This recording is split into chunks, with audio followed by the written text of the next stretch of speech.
Vamos adelante, queridos amigos de la DECA, alumnos, con la última clase. Estamos haciendo una pequeña introducción a la moral, ¿no? Nos habíamos quedado en la diapositiva 17, la diferencia que se establece entre la ética y la moral, ¿no? Es decir, la moral siempre tiene una base social. Te va a decir aquello que está bien y aquello que está mal. Es como si tuviese un método más aplicado, ¿no?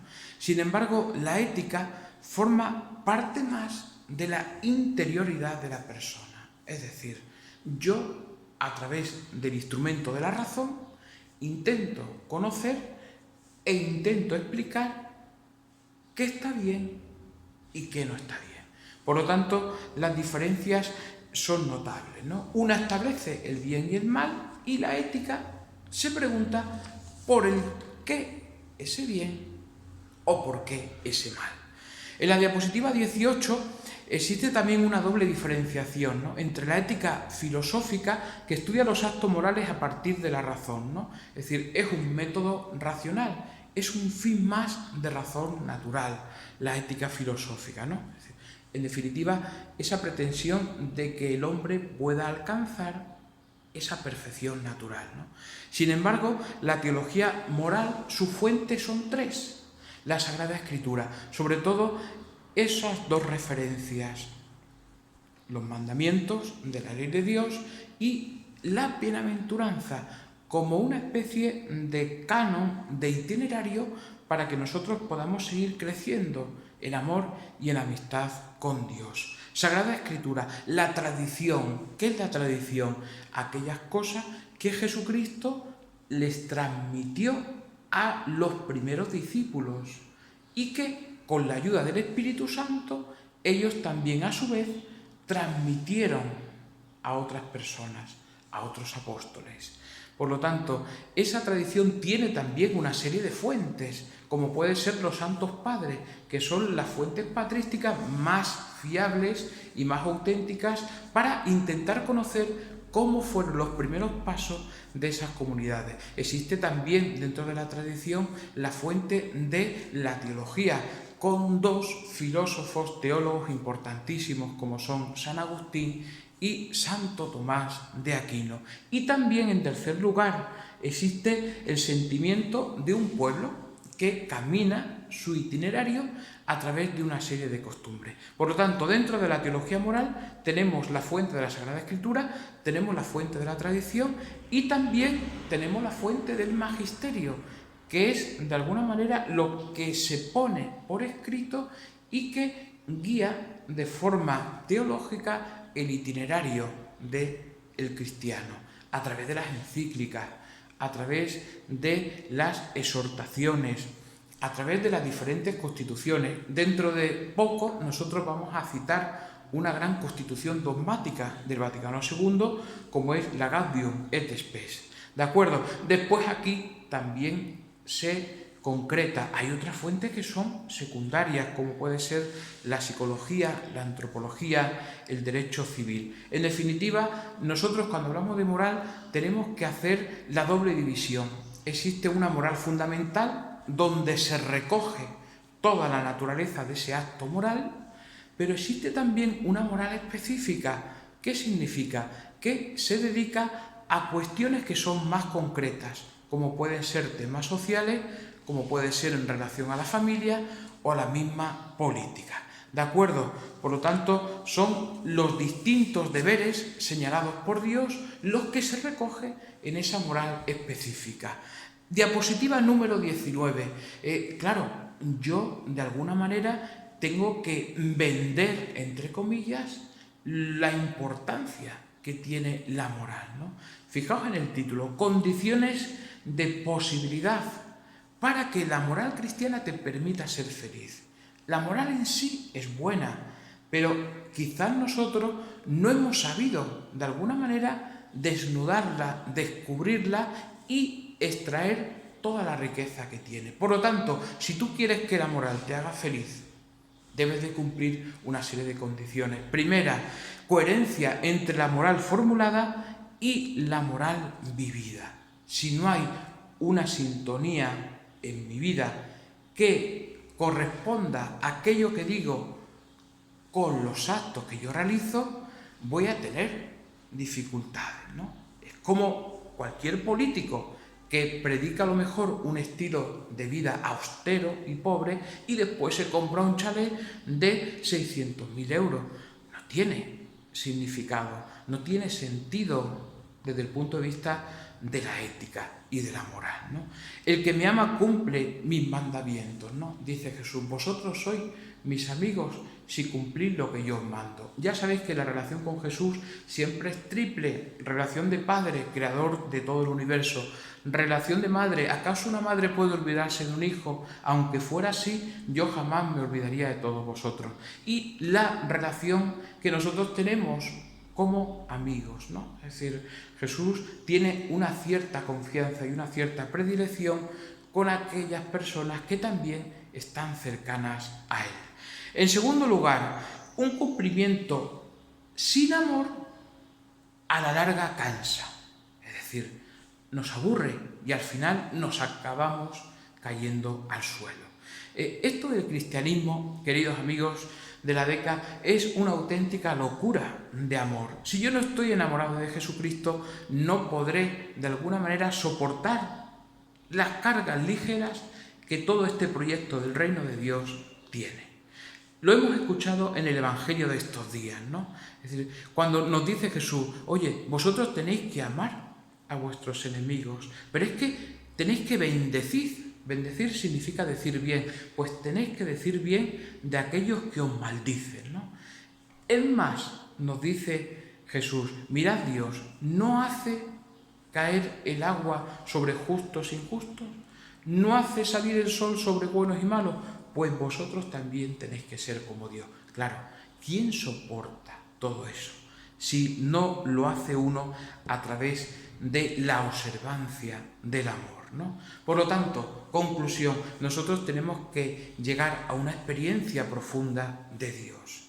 Que yo sea cristiano no significa que obedezca a un ideal, a unos hechos concretos. Significa que yo tengo una relación de vida con una persona que está viva y que está aquí presente y que se llama Jesucristo.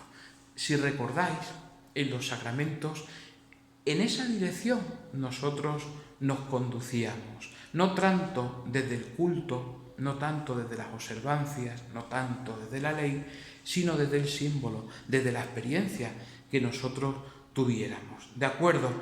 Y así nosotros vemos como en Jesús esa norma al final no es tan norma, sino que se convierte en vida. ¿De acuerdo? Primero, coherencia entre la moral formulada y la moral vivida. Segundo, un cumplimiento que realmente sea con amor. Tercero, pasar de una moral del temor a una moral del amor. Todos tenemos esa visión del monte Sinaí, de un Dios que a lo mejor establecía justicia para con su pueblo, pero nosotros también tenemos esa visión de ese Dios que se encarna en Jesucristo a través de la parábola del hijo pródigo. ¿De acuerdo? Hay que pasar, o por lo menos hacer el ejercicio de entender a Dios no tanto de tejas para arriba, desde su majestad y su gloria, que también es cierto, porque Jesucristo es verdadero Dios, pero también nosotros tenemos que aterrizar, ¿no? Porque existe una revelación, una manifestación en nuestro cristianismo que nos muestra a ese Jesucristo absolutamente humano. ¿De acuerdo? Eso que decía San Agustín, ama y haz lo que quieres. Es decir, no lo que querrías o quisieras, sino de alguna manera aquello que realmente te llena y aquello que realmente te constituye como persona. Continuamos en la diapositiva número 20. Estamos introduciendo aquellas condiciones que a ti y a mí nos posibilitan para llevar a cabo una moral y que sea una moral feliz, ¿no? Segundo, una moral de la persona antes que una moral de la ley. Una moral de la persona antes que una moral de la ley. Fijaos, ¿qué entendemos nosotros por persona? Un ser social, una moralidad, una responsabilidad, un ser racional, libre, digno. Eso que decía Kant, ¿no? Es decir, una moral que entra dentro de la persona. Una persona, decía Kant, es un ser moral. Y ese ser moral tiene una libertad que lo dignifica. Cuidado, porque esa va a ser la actividad que nosotros, la última, vamos a tener en los diferentes grupos de la DECA.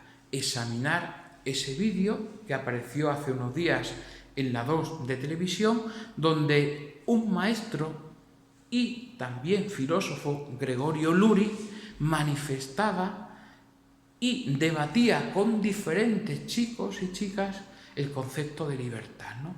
Nosotros nos acordamos, ¿no?, de las palabras de Kant, ¿no? Es decir, la libertad convierte al hombre en un ser digno. Por lo tanto, más allá de la ley, nosotros tenemos que superponer el valor de la persona, ¿no?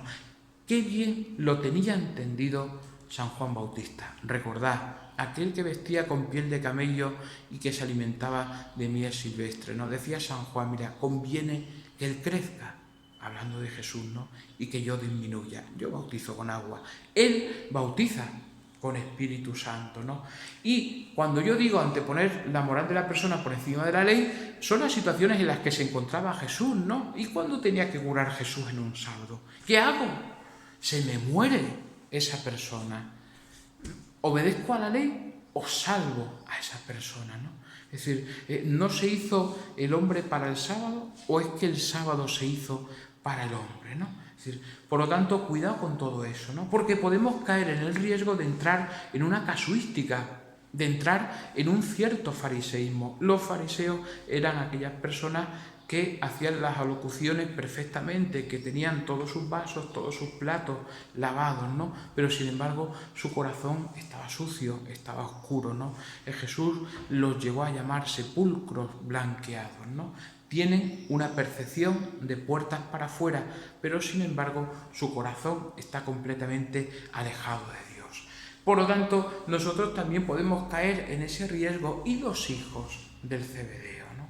Cuando llegó su madre y le dijo a Jesús, oye, que mis hijos han estado ayudándote, acuérdate de ellos, coloca un hijo mío a tu izquierda y un hijo mío a tu derecha. Claro, si nosotros establecemos las cosas o el cumplimiento de determinada moralidad, si nosotros llevamos a cabo una ley o una normativa o una ética solo y exclusivamente por el interés, nosotros estamos dejando a la persona al lado y estamos estableciendo ciertas legalidades que no corresponden con la realidad, ¿no?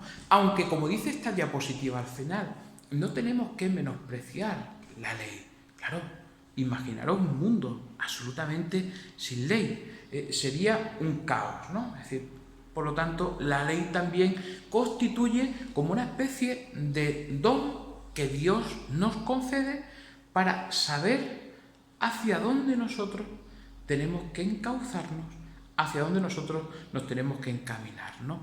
Esa famosa doctrina de la justificación de San Pablo, ¿no?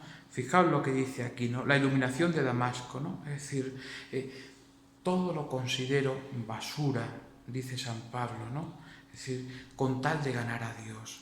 Una vez más se vuelve a repetir, ¿no? ¿Qué está por encima? ¿Los preceptos?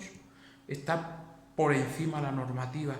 ¿O está por encima, como dice esta diapositiva 20, el valor en sí de la persona? Diapositiva 21, ¿no? Una moral de la persona dinámica, es decir, que sea evolutiva, que esté de alguna manera en contacto con la historia, como dice el Vaticano II, que entre en relación con los signos de los tiempos. Hay que entrar en diálogo con diferentes disciplinas, como puede ser la cultura, lo social, la vida cultural, toda la cuestión de la ciencia, de los medios de comunicación, de las redes sociales, ¿no? Tenemos que intentar despertar la historicidad que hay en la persona, ¿no? Es decir, nosotros como personas siempre tendemos hacia un fin que es alcanzar, como decían los griegos ya, la felicidad, ¿no?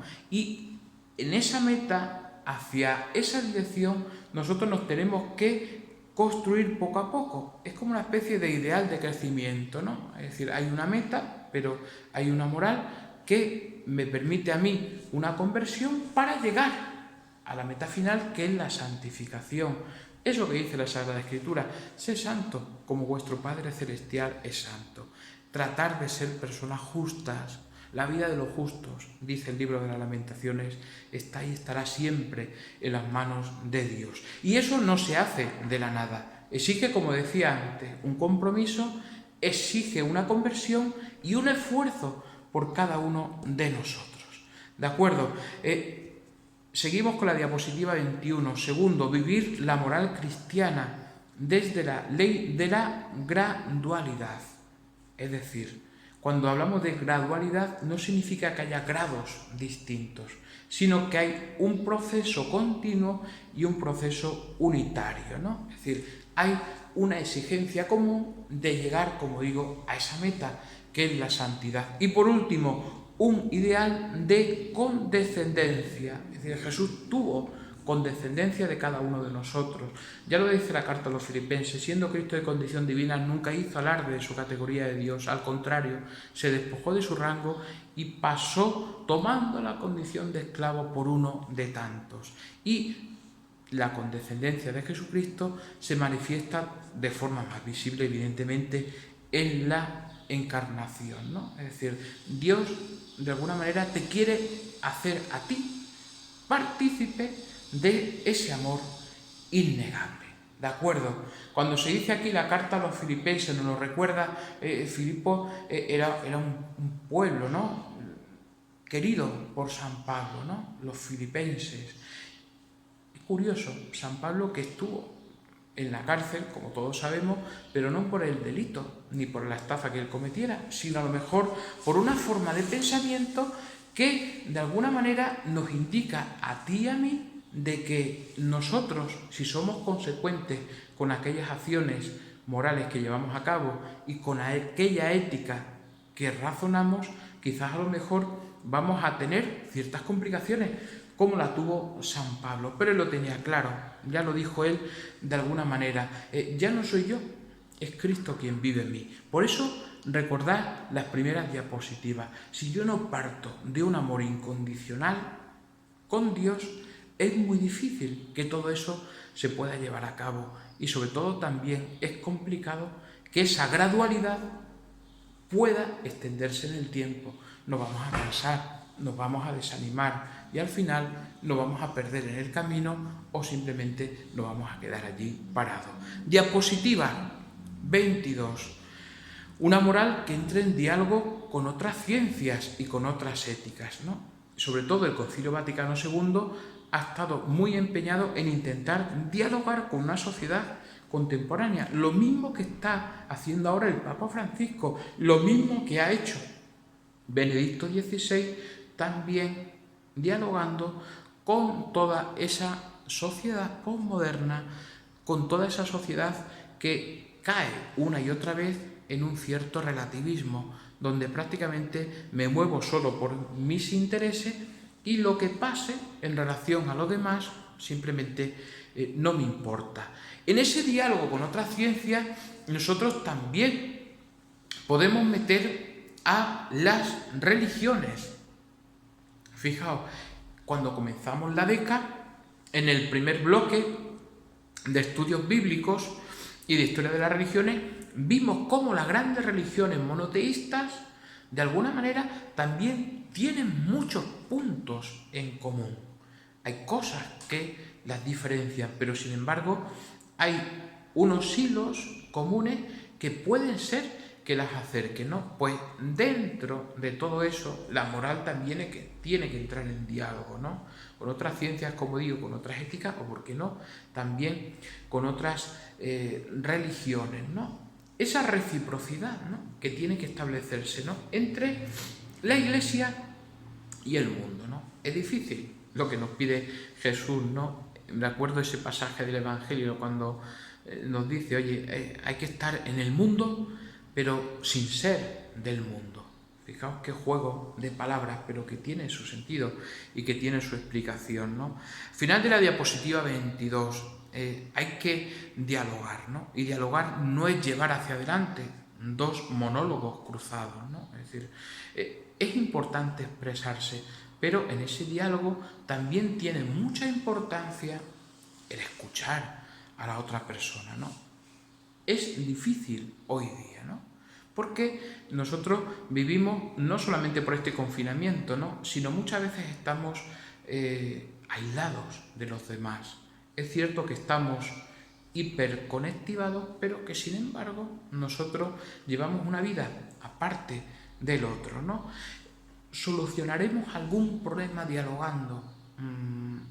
Hay veces que no, ¿no? Pero si uno no dialogara, estoy seguro que los malentendidos todavía se incrementarían más. Diapositiva 23. Importancia de la opción fundamental por la vida moral. Oye, yo ya he establecido las condiciones de posibilidad para que esa moral me haga feliz, acepto ese reto y aquí aparece la importancia de esa opción fundamental.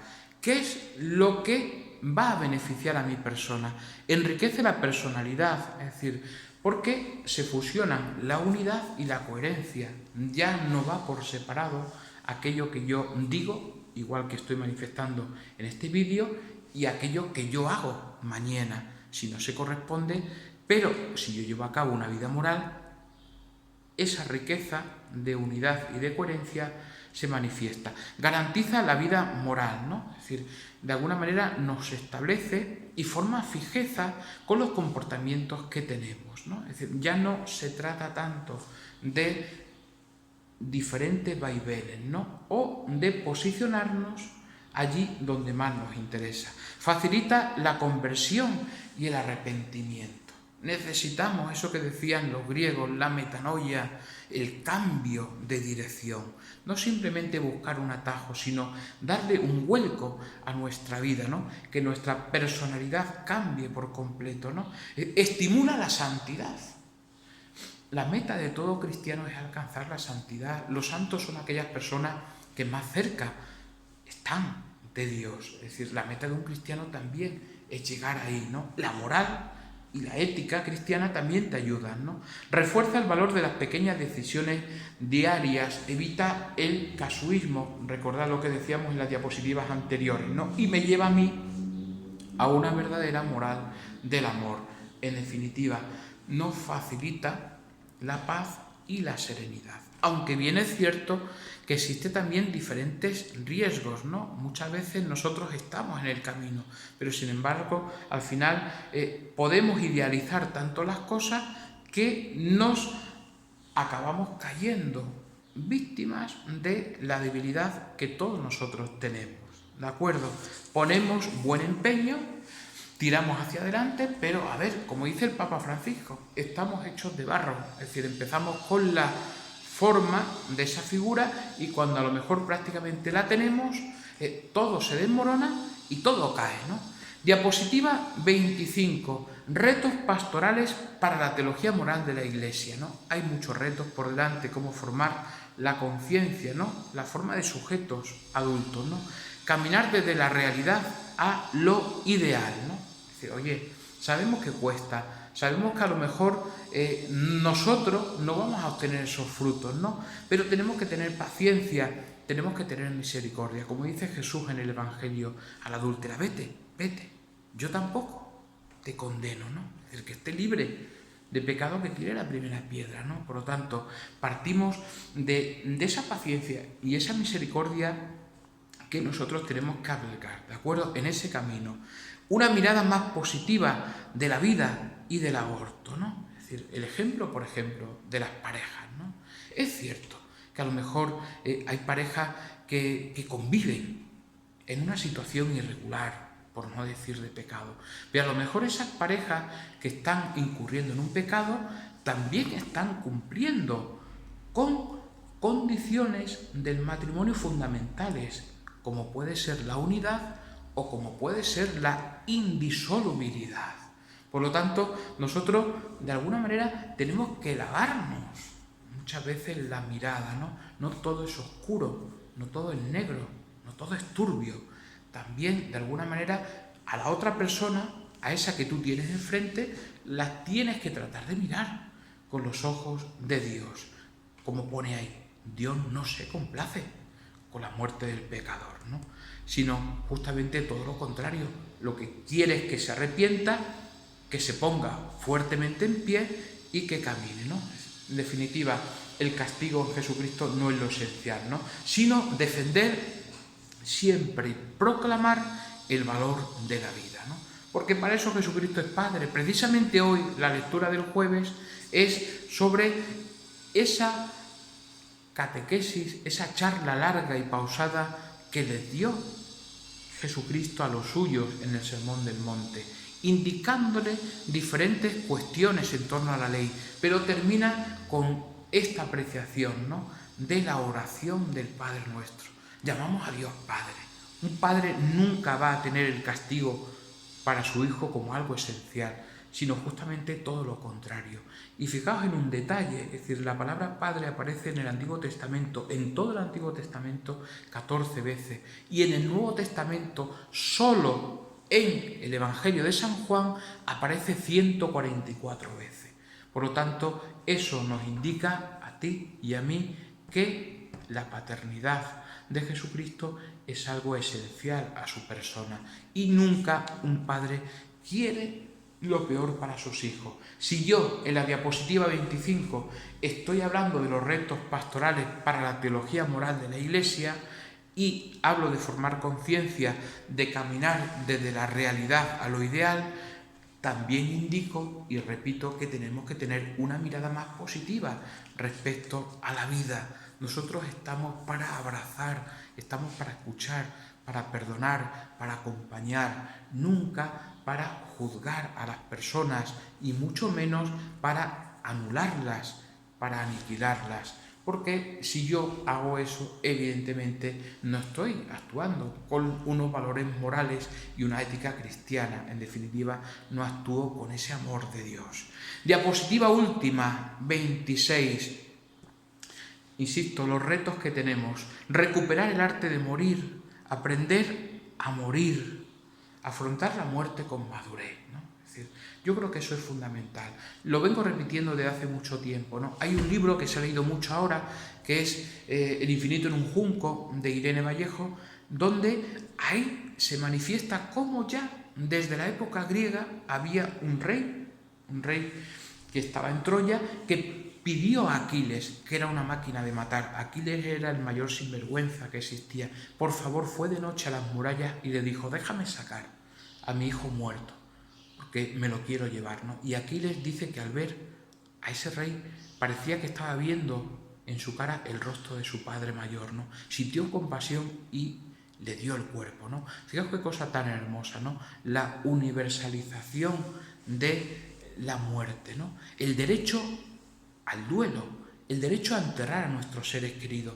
Y tenemos que tratar de que la muerte sea algo normal en la vida de cada uno de nosotros. El último entierro que yo he hecho en el tanatorio precisamente ayer de Francisco Pizarro, ahí yo me he encontrado con que un niño prácticamente de 5 o 6 años estaba acompañando en el entierro. No es la primera vez que uno se encuentra, ¿no? No tenemos que apartar la muerte de nuestra vida, sino que darle el sentido que tiene, ¿no? Como un paso hacia esa vida. Eso lo logras a través de una moral sana y de una ética cristiana que de alguna manera ponga encima de la mesa los valores que eso tiene. Segundo, una vivencia más sana y positiva de la sexualidad, ¿no? Es decir, es curioso, cuando uno habla de sexualidad, hay veces que te dice la gente: oiga, usted cállese, que ¿qué va a saber?, ¿no? Y sin embargo, no. La sexualidad está siempre unida al amor. Nosotros, que somos sacerdotes, lo somos por un acto de amor a Dios. Por lo tanto, de alguna manera, también estamos en esa sintonía. Ahora, hay que tener cuidado, ¿no? Es decir, cuando hablamos de una vivencia más positiva y sana de la sexualidad, ¿no? Porque ni todo es blanco ni todo es negro. Cuando escribió el Papa Francisco El amor y Leticia, ahí vemos que existe una gama de grises, ¿no? Por lo tanto, nosotros tenemos que ser de alguna manera cautelosos en determinadas afirmaciones. Es evidente que las cosas no se han hecho como corresponden, pero no por culpa del magisterio, sino muchas veces quizás a lo mejor por culpa del ministerio, porque la sexualidad ha sido completamente un tabú, ¿no? Y siempre ha estado revestida de una serie de sombras, ¿no? La pregunta es, ¿el sexo es bueno o es malo? Según la Gaudium et Spes, el Concilio Vaticano II, es positivo, ¿no? Es decir, dice, las cosas que contribuyen a la edificación de la pareja son que sean buenas, que contribuyan a su santificación y a la fecundidad. Por lo tanto, el sexo evidentemente que no es algo malo y no es algo negativo, ¿no? Sí es cierto que cuando uno cae en una cierta promiscuidad, es decir, ese corazón al final se acaba rompiendo, se acaba agrietando porque tú, queriéndolo sin querer, te vas dejando pequeños trocitos de tu corazón en las demás personas. Por lo tanto, se apunta a una vivencia de la sexualidad que esté vinculada más a la intimidad y al crecimiento humano. Insisto, eso es uno de los 4 retos que ya venimos explicando y que tiene que llevar a cabo una teología moral para la vida y para la Iglesia que sea realmente consecuente, ¿no? Y por último, profundizar en los grandes cambios sobre la nueva mirada del matrimonio, ¿no? Es decir, comunidad de vida y amor, ¿no? Es decir, claro, tendremos que atenernos y ver los diferentes cambios, por ejemplo, desde el punto de vista laboral que se está produciendo en las parejas, ¿no? De iluso romanticismo, ¿no? Y muchas veces la falta de apoyo de una familia quizás a lo mejor más extensa, ¿no? En conclusión, tenéis en la última diapositiva una tesis doctoral y una tesis central fundamental, que es la que da Benedicto XVI. Benedicto XVI es Joseph Ratzinger, el Papa emérito alemán, nacido en Baviera. Queridos amigos, cuando pasen bastantes años, todos los escritos de este hombre serán casi releídos como si pertenecieran al magisterio, como si se manifestaran como una especie de encíclica. Todo lo que él dijo tiene un valor incalculable, no solamente para hoy, sino para el resto de los años venideros, ¿no? Y dijo él la siguiente frase, ¿no? La verdadera moral es el amor. Repito, la verdadera moral es el amor. Y así ha sido a lo largo de toda la historia de la Iglesia, con todos los grandes santos como Francisco de Asís, como Ignacio de Loyola, como Martín de Tours, que cogió esa capa y la partió con un mendigo, como Santa Teresa de Calcuta, ¿no? Es decir, todo se mueve absolutamente por el amor. Porque, ¿quién es Dios? Dice Juan, Dios es amor. Ojo, si Dios es amor y yo te estoy amando a ti, queriéndolo o sin querer, en ese acto recíproco de amarnos el uno al otro, Dios se está haciendo presente. Fijaos qué cosa tan hermosa. En el momento que tú amas a alguien, Dios está ahí, junto a ti, está a tu lado, ¿no? Por lo tanto, ese manantial que Dios te concede a ti, de alguna manera te toca a ti hacer lo posible para que no se seque. Es decir, tú debes de ser también un manantial de vida para los demás, ¿no? Eso es lo que dice en definitiva el capítulo 7 del Evangelio de San Juan.